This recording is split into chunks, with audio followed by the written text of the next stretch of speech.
Well, hello everyone, and welcome to the 2018 NFL Survivor Pool Sprapp, an NFL picks file, which we're going to go over a little bit later.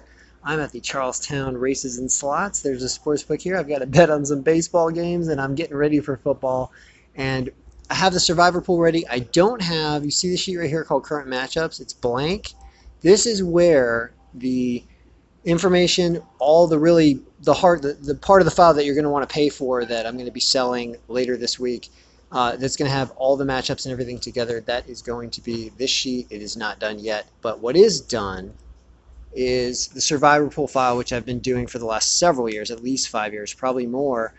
And this thing has in it some tried and true tested percentages on different stats. Right now we've got 2017's stats in here for team stats, all these different categories. And we do our own equations on them. Now we're going off of old rosters and everything in here.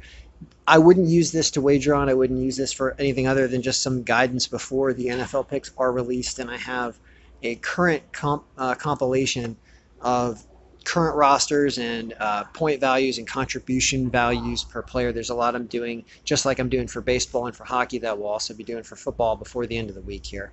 So this file is free. That's right, you heard it. Everyone's going to get this for free.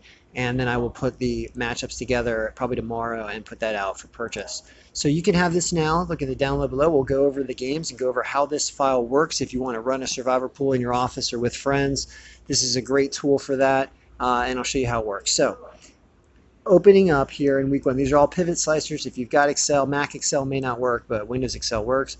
We're looking at week one. This win strength percentage right here tells you how much it thinks the team of reference is going to win. So right now it thinks the Skins are going to beat the Cardinals slightly. I don't have any point predictions in here. I will in the current matchup sheet when we get that done. This is just a basic thing that will not be updated throughout the year. It's just for you to run a pool. So let's say, for example, that we won't have to go over all these games because I don't want to give you picks that are not ready for this season yet. This is just based off last year. And I want to show you something else too, but somebody's rooting for a horse here. Give it to him. Did you get it? Did you get it? Yeah, he nods. Heck yeah, you got it. All right, let's assume that Washington wins this game. Week one, that's the team we want. And then week two, we like Atlanta. And week three, we like Baltimore.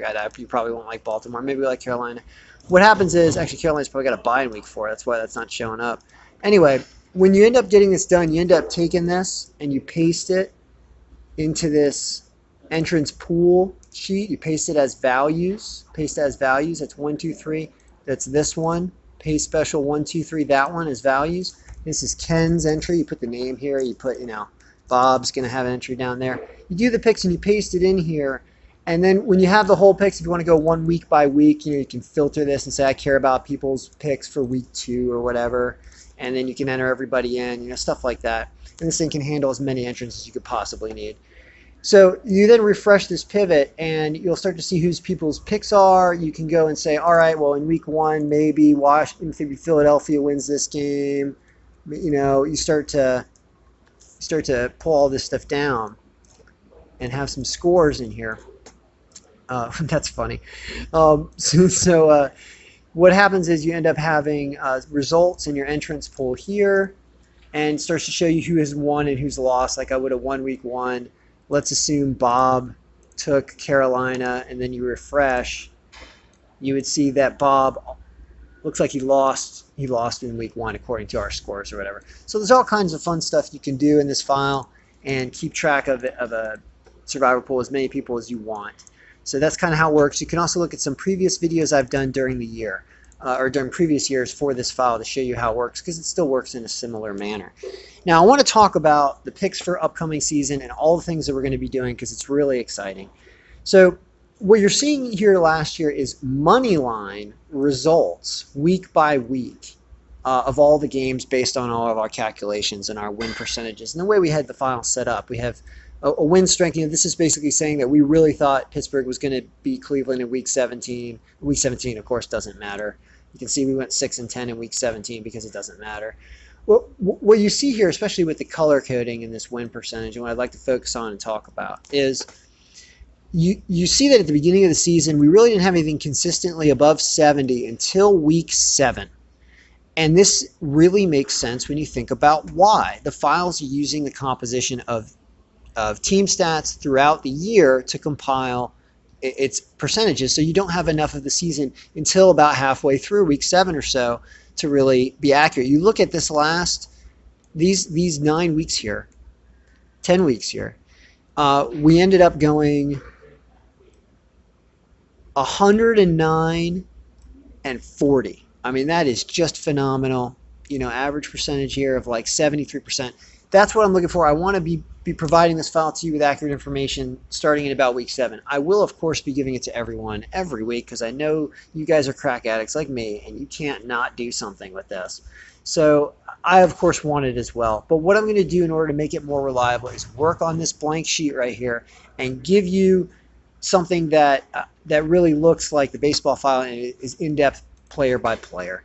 So I want to understand when this is going to start becoming more efficient, and that is right about week 7. So I almost don't even want to keep track the first 5 weeks. I want to learn from the file, and we should know that going in.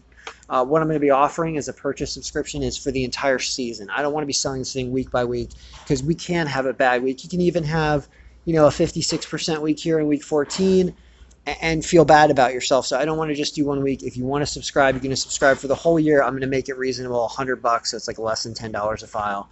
And I'm also doing college football as well as I extrapolate on this, which will be the same deal.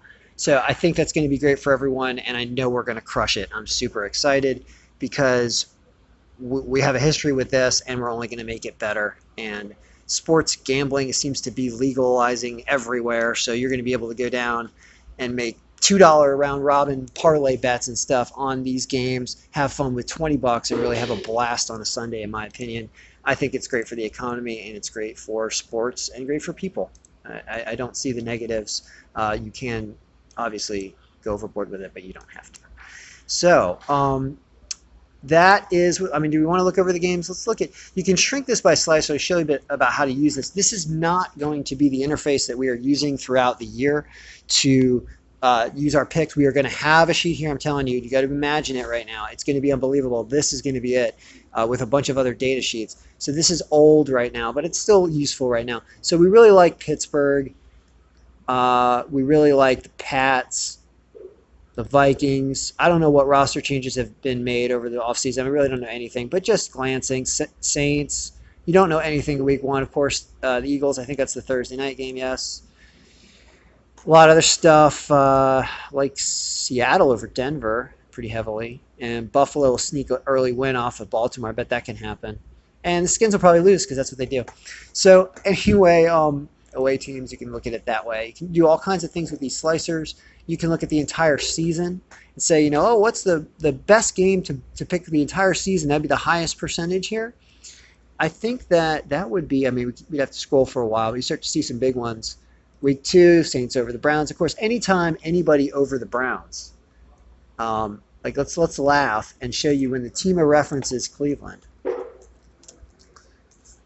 how they're always unfavored. Yeah, you can't even look at the file like this. This win strength is based off of what you're looking at. That's why you get a distorted view if you look at things like this. But it favors the Saints as the biggest one over them, I guess. There's a whole lot of ways to do. We're going to be going extensively into a million different things as we extrapolate on this blank sheet, which is all in my mind right now. And once we get that done within the next 24 hours here, we are going to be rolling, and everyone is going to have a blast. So we're out for now, and I would say if you had one team that you had to pick, if you had one team to pick in week 1, the file says at 81% that one team would either be the Patriots or the Steelers. So, and even in our pretend game, we had the Steelers win. So how can the Steelers lose to the Browns? I think that that's actually illegal. So anyway, we're out for now, and God bless.